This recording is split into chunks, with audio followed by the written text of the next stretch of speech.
ਸਾਹਮਣੇ ਨਤਮਸਤਕ ਹੋਣ ਆਏ ਨੇ ਉਹਨਾਂ ਦੇ ਨਾਲ ਐਮਐਲਏ ਰੌਡ ਲਿਓਲਾ ਤੇ ਡੈਨਿਸ ਵੂਲਰਡ ਵੀ ਆਏ ਹੋਏ ਨੇ ਤੇ ਹੁਣ ਮੈਂ ਪ੍ਰੀਮੀਅਰ ਨੂੰ ਰਿਕੁਐਸਟ ਕਰੂੰਗਾ ਕਿ ਆ ਕੇ ਸੰਗਤਾਂ ਨੂੰ ਦੇ ਨਾਲ ਮੁਖਾਤਬ ਹੋਣ I'd like to call upon Premier Rachel Notley to come on the stage and address the congregation.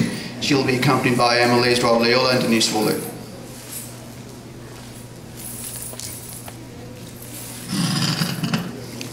The land. I'm very, very pleased to be here with all of you this day, and I'm very pleased to be joined specifically by the MLA from Edmonton Mill Creek, Denise Woolard, and the MLA from Edmonton Ellerslie, Rod Loyola. Let me just begin by saying that it was really a wonderful honor for me as Premier to be able to officially declare April to be Sikh Heritage Month last year, and to have celebrated it then, and to have been able to celebrate it again with many members of the community this year. It was, in my view, an honor both for me and for the community that was a long time coming. After all, we know that Sikhs have been making Alberta their home since the early 1900s. Celebrating Sikh heritage gives us an opportunity, therefore, to build on that past and to celebrate that contribution of many, many years, and at the same time to encourage openness among neighbors and to urge all Albertans to discover how Sikh women and men have helped to make our province the home that all of us know and love. Now, one of the things that I think we all also know, though, is that not everyone in the world, or even in our province, is open to other cultures and backgrounds. And we know that there is a great deal of work left to do to change that. And quite frankly, that work doesn't happen if you don't begin by acknowledging it and talking about it. And so that is why our government is proud to be partnering with Albertans across the province to move forward on our efforts to tackle racism. We recently released a report on taking action against racism, and it outlines a number of significant steps that we'll be taking over the coming months and years. We're going to make life better by working together across this province to end racism, because the fact of the matter is that Alberta belongs to each and every one of us, no matter what our culture is or what our faith is. And that is something that we must embrace and protect and fight for each and every day. And I want to say that we could not have started this important work without you, because as we did the work over the last year, we engaged in extensive consultations with people from many communities, including leaders and representatives of the Sikh community. And I'm very pleased that we were able to engage in that, and I look forward to being able to do even more of that over the summer months. So our government knows how important it is that the acceptance and appreciation of diverse communities be something that is part of our province each and every day. And we also know that to do this, we sometimes need to go a bit further and make sure that our laws are inclusive and that our rights are protected. And we have to think about it as we do that. Standing up for human rights and freedom of religion has been a consistent part of our work as we do everything we can to make life better for all Albertans. Back in the early 1990s, there were a few federal politicians here in Alberta who didn't exactly support those rights. During the trailblazing struggle fought by Baltaj Singh Dhillon to allow members of the RCMP to wear turbans, there were a few loud political voices here in Alberta who thought that the turban wasn't somehow Canadian enough and that it wasn't worth fighting for. But our government knows that a turban is worth fighting for, that it is as Canadian and as Albertan as, frankly, the cowboy hat or anything else.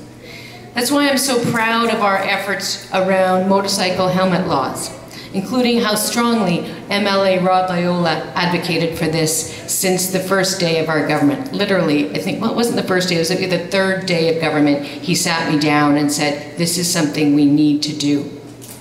Taking off a turban is not always an option for Sikh Albertans, and it has been a symbol of your faith for hundreds of years. And for many, it is an inseparable part of being a Sikh. So for over 30 years, your community in Alberta worked towards an exemption to motorcycle helmet laws that respect the rights of turban-wearing Sikhs to practice religious expression. Similar exemptions already existed in BC, in Manitoba, in the United Kingdom, so of course it made sense that they should exist here. But it took a long time for it to happen, and it wasn't right that it took that long. So we have worked very, very hard to make sure that your voices could be respected and heard. And now, of course, that work has paid off. As you know, as of April 12th, a few days before you celebrated Vaisakhi, Sikhs in Alberta have been exempted from wearing a motorcycle helmet. It was amazing to see all the various motorcycle riders wear their dastars and ride in this year's Nagar Kirtan parade with pride and with honor. And it is equally amazing to see Rod taking a ride with many bikers from your community just generally. This is long overdue, and my colleagues and I are so proud to be the ones who helped you get that work done. We also know that Alberta's greatest strength overall is its diversity, which brings me to another important initiative, and I want to talk about it just briefly because in meeting with some folks in Calgary last year, I became aware that not everyone is aware of this. Nearly 2 years ago, our government launched an online recruitment website so that it is easier for Albertans from all walks of life to apply to sit on any one of the many, many, many agencies, boards, or commissions that the Alberta government has across this province. And we did that because we want our agencies and our boards and our commissions to reflect the diversity of today's Alberta. For too long, past governments, you had to be an insider, and it came down to who you knew, not what you knew. And moreover, those agencies, boards, and commissions, frankly, didn't reflect Alberta. They didn't look like Alberta. They didn't have the same number of women as Alberta. They didn't have the diversity of Alberta. And we said that needs to change because these commissions serve Albertans. And so they must look like Albertans. So we worked very, very hard to change this. So my message to you is very, very simple. Please apply. Please go to boardsalberta.ca and look at the dozens of positions that are available at all times. And don't hesitate to reach out and apply.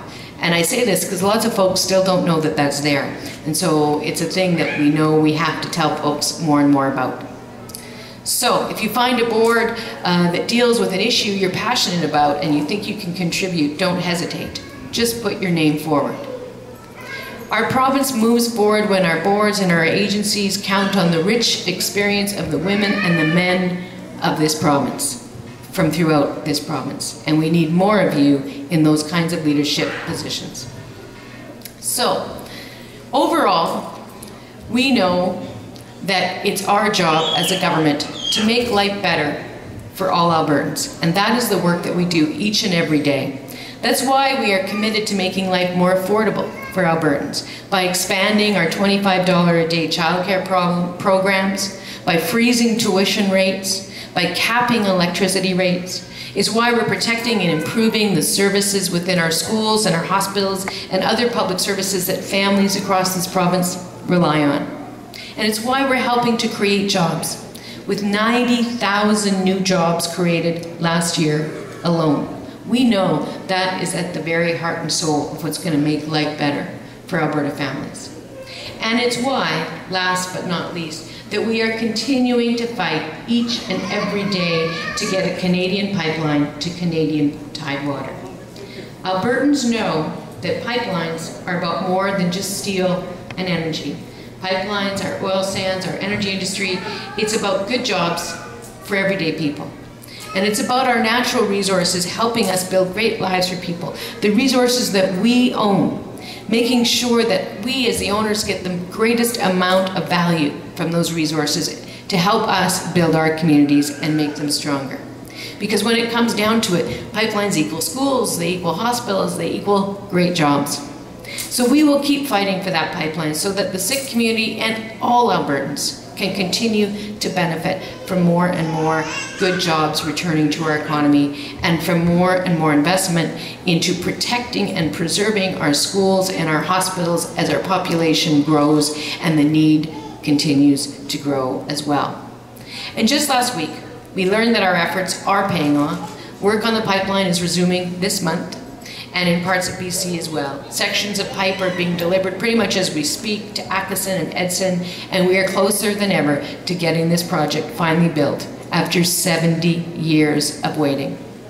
So I will assure you that our government is absolutely committed to getting this job done, because we know that it matters to the future of all Albertans.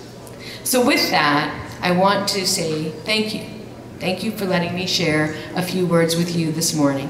I look forward to sitting down and chatting with many of you in the rest of our time together here. Waheguru Jika Gaza, Waheguru Jiki Fateh. Thank you very much.